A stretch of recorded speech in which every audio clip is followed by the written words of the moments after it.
நேயர்களே, உலகத்தில் மிக முக்கியமாக கவனிக்கப்படக்கூடிய அந்த கூட்டு பிரகடனம் ஒப்பந்தம் பலஸ்தீனம் இஸ்ரேலுக்கு இடையில் எகிப்தில் ஷரோம் நகரில் பெரிய அளவில் நடந்து முடிந்து அதனுடைய பின்னணியில் பல தகவல்கள் வெளியாகி இருக்கிறது. மீண்டும் இஸ்ரேல் ஒரு தாக்குதலை நடத்தி இருக்கிறது. டிஸ்பைட் சீஸ்ஃபயர் என்பதுதான் அதனுடைய செய்தியினுடைய சாராம்சமாகவும் தலைப்பாகவும் இருக்குது. வடக்கு காசாவுக்கு வரும் வழியில் இந்த அநியாயத்தை இஸ்ரேல் போகிற போக்கில் நடத்தியிருக்கிறார்களா? தெற்கு காசாவில் இந்த கொடூரம் நடந்தது first major violation of ceasefire during the US brokerage ceasefire began ஆரம்பித்த பிறகுதான் இது நடத்தியிருக்கிறார்கள். அதற்கு அவர்கள் வேறு ஒரு சில காரணங்களை அவர்கள் சொல்கிறார்கள். இருந்த போதிலும் எப்போதும் இரத்தத்திலே ஊறிப்போன இஸ்ரேல் இராணுவம் தற்போது வெளியேறுகின்ற போதும் கூட செய்து கொண்டுதான் அவர்கள் வெளியேறுகிறார்கள்.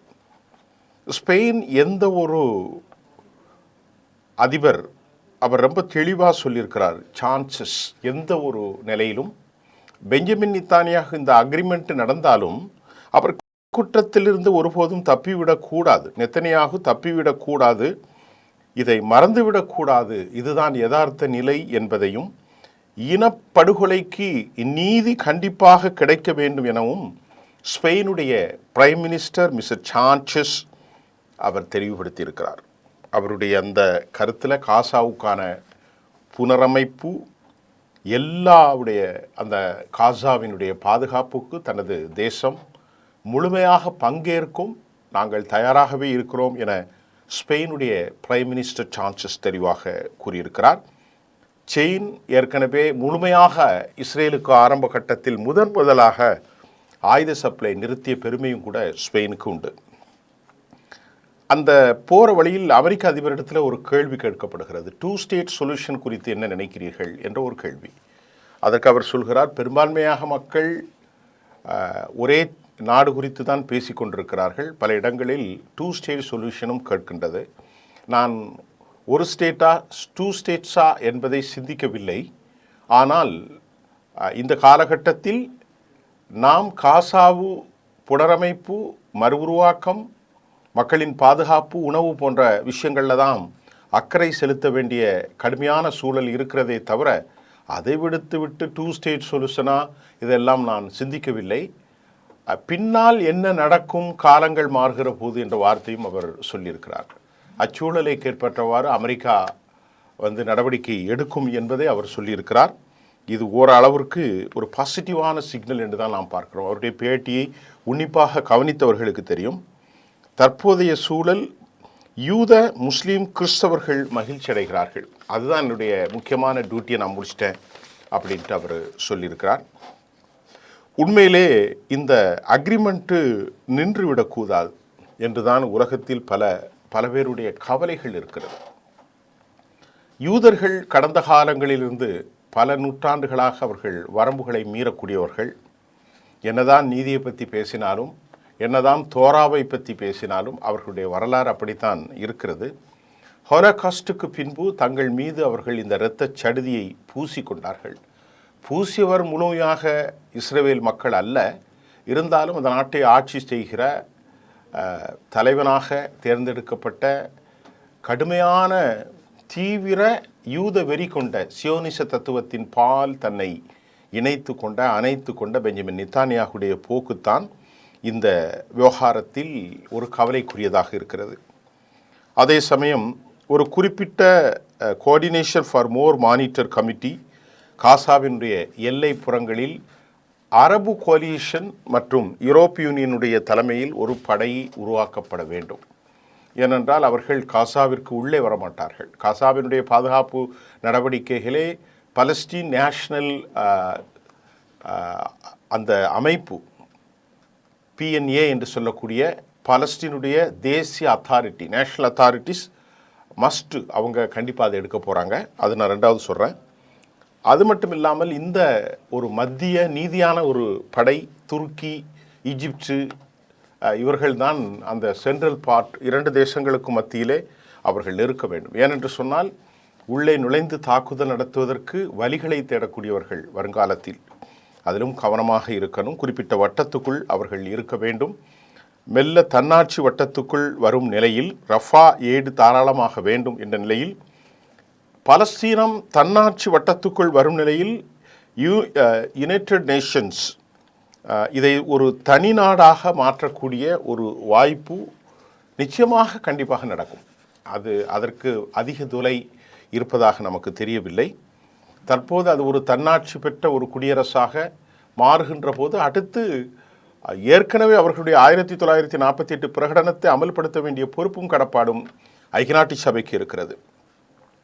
காசா போரில் இஸ்லாமிய முஸ்லீம் சமூகத்திற்கும் அரபுகளுக்கும் நன்றி தெரிவித்துக் கொண்டிருக்கிறார் அமெரிக்க அதிபர் அவர்கள். அந்த பேட்டியில் தனது நண்பராக இந்திய பிரதமர் திரு மோடி அவர்களை அவர் புகழ்ந்தார்.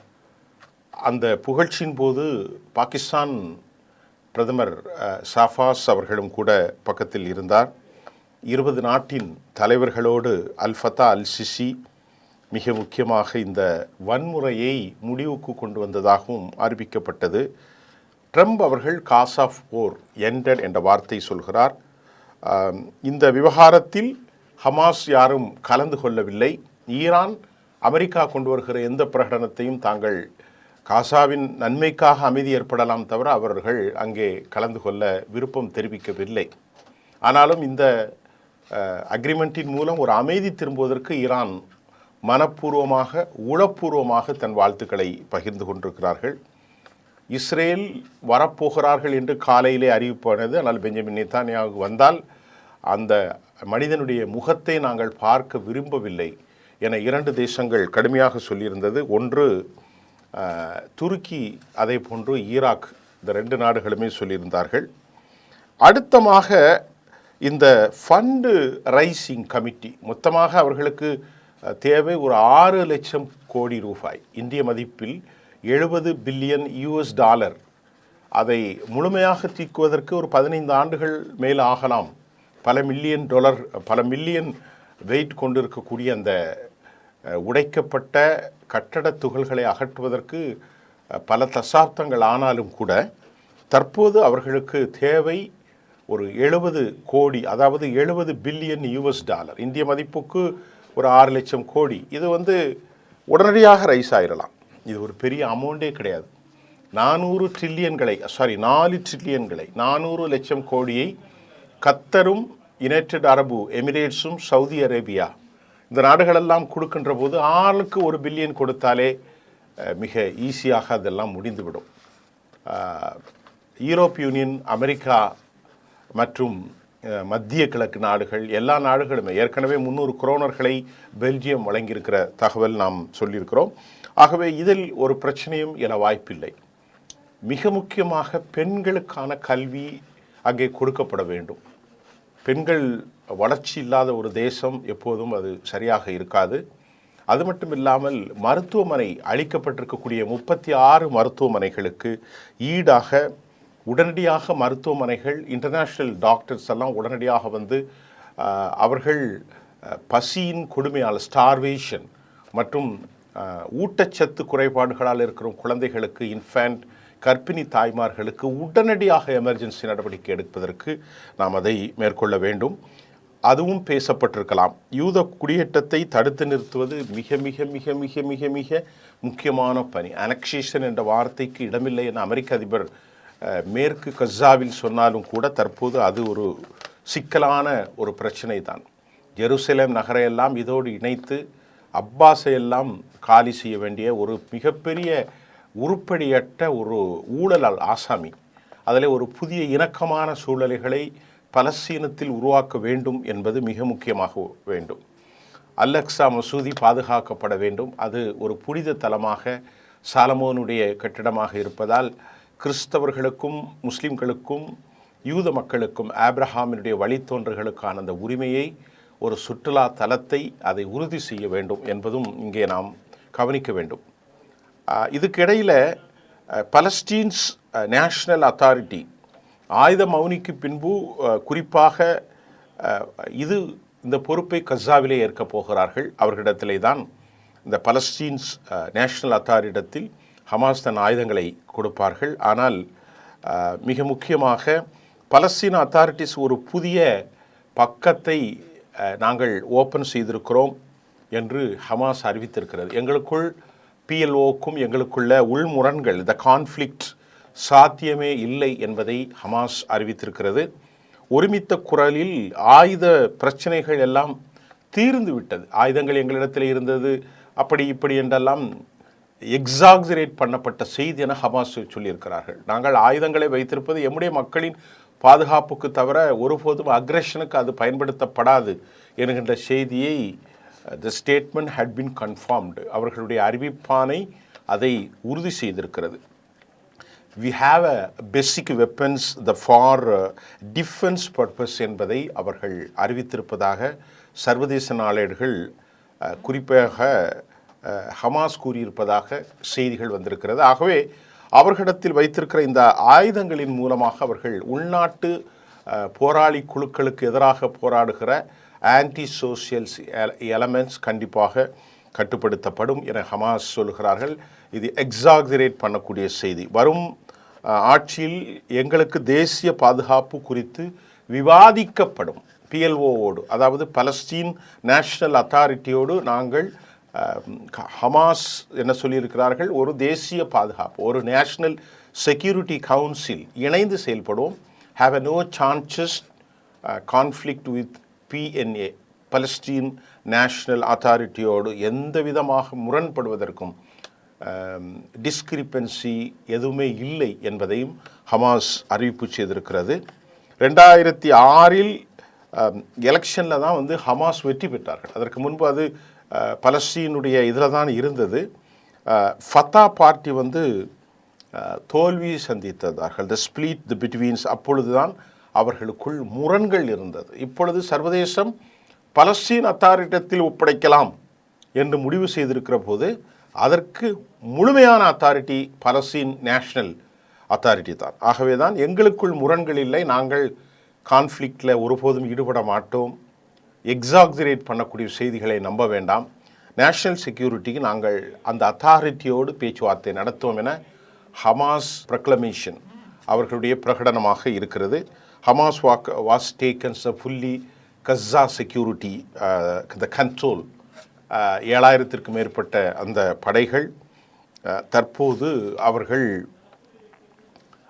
முழுமையான பொறுப்பை எடுத்திருக்கிறார்கள். இதில் ஒரு முக்கியமான ஒரு பாவப்பட்ட செய்தி, 1967 கைது செய்யப்பட்டவர்களும் கூட ஷரம் எல் ஷேக் அந்த முகாம் இந்த பீஸ் சொல்யூஷனில் ஏற்பட்டிருப்பதில் அவர்கள் விடுதலை செய்யப்பட்டிருக்கிறார்கள். 30க்கு இப்போது என்ன நடந்திருக்கிறது அப்படின்னு பார்த்தா, பல வலைத்தளங்களில் எப்போதும் நடுநிலை இல்லாமல் சிலர் பேசுகிறார்கள், மதவெறுப்பிலும் பேசுகிறார்கள், எப்படியெல்லாமோ அவர்கள் பேசுகிறார்கள். அதில் சவுதி அரேபியாவில் உள்ள அல் ஹத்தாத் த நியூஸ் ஒரு செய்தியை நேற்று நமக்கு கொடுத்திருந்தது. அதில் அது ஒரு ஆங்கில செய்தி தான். 30க்கு மேற்பட்ட யூத உளவாளிகள் அவர்கள் நடுரோட்டில் மக்களுக்கு முன்பு இயந்திர துப்பாக்கியால் சுட்டு படுகொலை செய்யப்பட்டார்கள். சுஜாவில் அவர்கள் ஏற்கனவே ஹமாஸ் போராளிகளை காட்டி கொடுத்த அடிப்படையில் உயிரோடு பிடிக்கப்பட்டு ஒரு லார்ஜ் ஸ்கேல் கேம்பெயின் நடந்தது. அவர்கள் மக்களுக்கு மத்தியில் செய்யப்பட்டார்கள் என்ற தகவல் உலகம் முழுவதும் பரவி இருக்கிறது. அதை குறித்து யாரும் கேட்க முடியாது. ஏனென்றால் அந்த மக்களுக்காக போராடி உயிரிழந்தவர்கள் ஹமாஸ், அந்த மக்களும் உயிரிழந்திருக்கிறார்கள். அவர்களுக்கு தான் அதிலே ரைட்ஸ் இருக்கும். அல் சஹாபாப் என்கின்ற பலஸ்தீனத்தின் விடுதலைக்கு எதிராக ஒரு குழு, அது ஒரு வன்முறை குழு. அந்த குழு முழுமையாக இஸ்ரேலால் ஆக்கிரமிக்கப்பட்ட ஒரு டைரக்ட் செய்யப்பட்ட ஃபண்ட் பண்ணப்பட்டக்கூடிய குழு சஹாபாப். அவர் தப்பிட்டான். அவருடைய ஆட்களை எல்லாம் பிடித்து செய்து கொண்டிருக்கிறார்கள். 30 பேர் பொதுவாக எக்ஸிக்யூஷன் அவர்கள் நடந்தாலும் ஏராளமான பேர் வேட்டையாடப்படுகிறார். ஹண்டிங் எகெயின்ஸ்ட் இந்த அல் சஹாப். அவர் இப்போ எங்கே இருக்கான்னு தெரியல. அந்த ஆள் அவர் மறைந்திருக்கிறார். ஆகவே அந்த கூட்டணியில் இருக்கிற ஆயிரக்கணக்கான உளவாளிகள் வேட்டையாடப்படுகிறது. இப்படித்தான் ஈரானிலும் தொடர்ந்து 1000க்கும் மேற்பட்டவர்கள் தூக்கிலிடப்பட்டார்கள். மக்களுக்கு மத்தியில் தற்போது பலஸ்தீன உளவாளிகளுக்கு தண்டனை நிறைவேற்றப்படுவதை அந்த சமூகம் ரசித்து கொண்டிருக்கிறதே தவிர அவர்கள் எதிர்ப்பார் இல்லை என்ற தகவலும் நமக்கு கிடைத்திருக்கிறது. இதற்கிடையில் இஸ்ரேலுடைய ட்ரோன் தெற்கு காசாவிலே அழிக்கப்பட்டிருப்பதாக சஃபா நியூஸ் ஏஜென்சி, அது ஹமாஸினுடைய செய்தி ஏஜென்சி, தெற்கு கிழக்கு கான்யூஸ் பகுதியில் குண்டு வீசப்பட்ட சம்பவம் எல்லாம் அவர்கள் சொல்லியிருக்கிறார்கள். குறிப்பாக இன்ஃபில்ட்ரேஷன் ஆஃப் ஐடிஎஃப் பொசிஷன் அந்த தகவலும் வந்திருக்கிறது. இதற்கிடையில் அமெரிக்கா, துருக்கி, Europe will take the Gaza மிக முக்கிய நடவடிக்கைகள் நாம் ஏற்கனவே சொன்னோம். அதுதான் இப்பொழுது ஒரு அன்ரெஸ்ட் சிச்சுவேஷன் அங்கே இல்லை, இருக்கிறது என்று பலர் பரப்புகிறார்கள். பார்த்தீர்களா, ஹமாஸ் பன்றிகளை போன்று கொடூரமான தாக்குதலை நடத்துகிறார்கள் என்று. அப்படி அல்ல. ஹமாஸ் ஒரு போராளி குழுவாகவும் சிலரால் பார்க்கப்படுகிறார்கள், பயங்கரவாதிகளாகவும் பார்க்கப்படுகிறார்கள். இப்பொழுது ஒரு தேசத்தில் விடுதலைக்காக போராடுபவர்களை எதிர் முகாமில் இருப்பவர்கள் பயங்கரவாதிகளாக அடையாளப்படுத்துவார்கள். இப்போ இந்தியா போன்ற நாடுகளில் சுதந்திர போராளிகளை பயங்கரவாதிகளாக வெள்ளை அரசு தீர்மானித்தது. பகத்சிங் போன்றவர்களை எல்லாம் அப்படித்தான் அவர்கள், வாஞ்சிநாதன் போன்றவர்களை எல்லாம் பயங்கரவாதிகள் என்று தான் அடையாளப்படுத்தினார்கள். ஜாலியன் வாலாபாக் ஜெனரல் டயர் சுட்டு ஏராளமான மக்களை செய்தார். இது அவர்கள் செய்தால் அல்ல, அது வெள்ளை அரசு செய்வது. அதற்காக போராடுகிற இந்திய தேசிய காங்கிரஸின் உறுப்பினர்களை பயங்கரவாதிகளாக அடையாளப்படுத்தப்பட்டது. இப்பொழுது இந்த மக்களுக்காகவும் விடுதலைக்காகவும் யூஎன் செக்யூரிட்டி கவுன்சிலுடைய ரெசல்யூஷனை அமல்படுத்துவதற்காகவும் போராடி கொண்டிருக்கிற ஹமாஸ் பயங்கரவாதிகள் என்றால் 1,70,000 பேரை குத்துயிரும் கொலையுயிருமாக ஆக்கி லட்சக்கணக்கான மக்களை, கர்ப்பிணிகளை, சின்ன குழந்தைகளை, வயதான முதியோர்களை, இயலாமையில் இருக்கும் பெண்களை எல்லாம் செய்திருக்கிற, கைகளில் இரத்தம் தோய்ந்த யூத அரசை நாம் எப்படி அழைப்பது என்று புரியவில்லை. அது அவர்களுடைய நிலமும் அல்ல.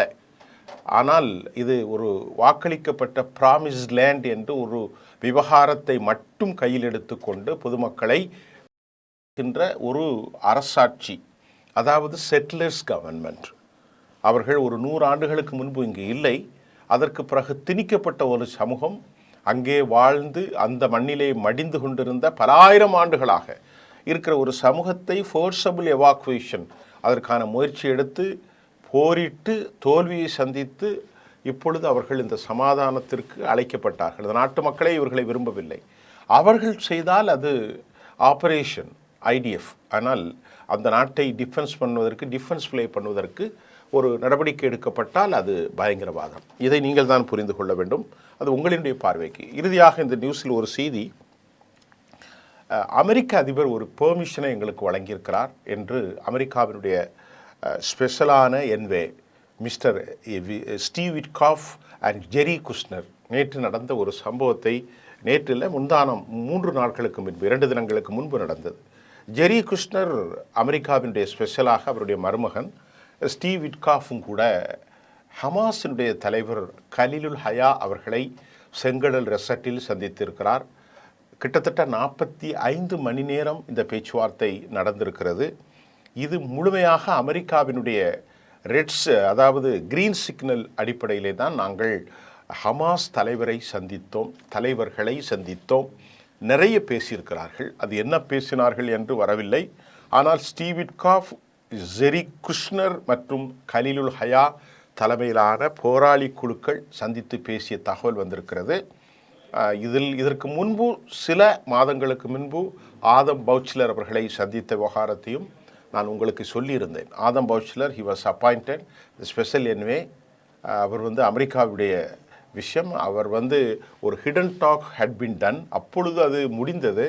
அவர் வெளியே எதிர்மறை எதிர்கருத்துக்களை யூதர்களுக்கும் பெஞ்சமினுக்கு எதிராக வைத்து ஒரு lot of the confabulation dissent was அப்பொழுது நடந்தது அந்த டைமில். அதுக்கு பிறகு இப்பொழுது தான் ஸ்டீவ் விட்காஃபும் ஜெரி குஷ்னரும் கலீலுல் ஹயா அவர்களை சந்தித்து பேசியிருக்கிறார். இதில் ஒரு முக்கியமாக ஒரு செய்தி, இது எப்படினால் யார் அழிக்கப்பட வேண்டும் என்று வரம்புகளையெல்லாம் மீறி குண்டுகளை வீசினார்கள். எங்கே? தோஹாவில், கத்தரில், இறையாண்மை கொண்ட அமெரிக்காவின் மனசாட்சியாக இருக்கும் கத்தரில் பெஞ்சமின் நித்தானியாகு குண்டுகளை போட்டார். இதில் 6 பேர் போட்டார். மயிர் இலையில் தப்பியவர் தான் இந்த ஹலீலுல் ஹயா. அவருடைய குடும்பமே ஏற்கனவே அழிந்து விட்டது. அன்றைய சம்பவத்தில் அவருடைய மகன் தமாம் அவர்களும் மரணித்து போனார் என்ற தகவலில் யாரை அழிக்க வேண்டும் என்று விரும்பினார்களோ அதே ஹலீலுல் ஹயா தான் இன்றைக்கு இந்த பீஸ் டாக்குடைய சீஸ்ஃபயருடைய கதாநாயகனாக மாறியிருக்கிறார். அவர் பெரிய ஒரு ஆரம்ப காலத்தில் யாசினோடெல்லாம் பயணித்தவர். யாசர் அரஃபாத்தோடும் கூட அவர் பயணித்த வரலாறு உண்டு. 60 வயதுகளுக்கு மேல் இருக்கக்கூடிய ஒரு அனுபவமானவர். இப்போது அவர் உயிரோடு இருந்து அமெரிக்காவுடைய தூதுக்குழுவோடு பேசுகிறார் என்றால் ஒரு விஷயம் மட்டும் நடக்குங்க. இறைவன் இந்த உலகில் யாரை வாழ வைக்க வேண்டும் என விரும்புகிறானோ, யாரோடு எந்த காரியத்தை முடிக்க வேண்டும் என்று விரும்புகிறானோ அது நடந்தே தீரும். இது எல்லாருக்கும், எல்லா சித்தாந்தத்துக்கும், எல்லா மதங்களுக்கும், எல்லா நம்பிக்கையாளர்களுக்கும் உருவாகினது. ஆகவே இன்னொரு கவலை என்றால் மிக விரைவில் இந்த சீஸ்ஃபயர் வயலேஷன் இல்லாமல் நல்ல முறையிலான பணிகள் தொடர வேண்டும். அது தொடரும். அடுத்த செய்திகளோடு நாம் உங்களை நாளை சந்திக்கின்றேன். நன்றி.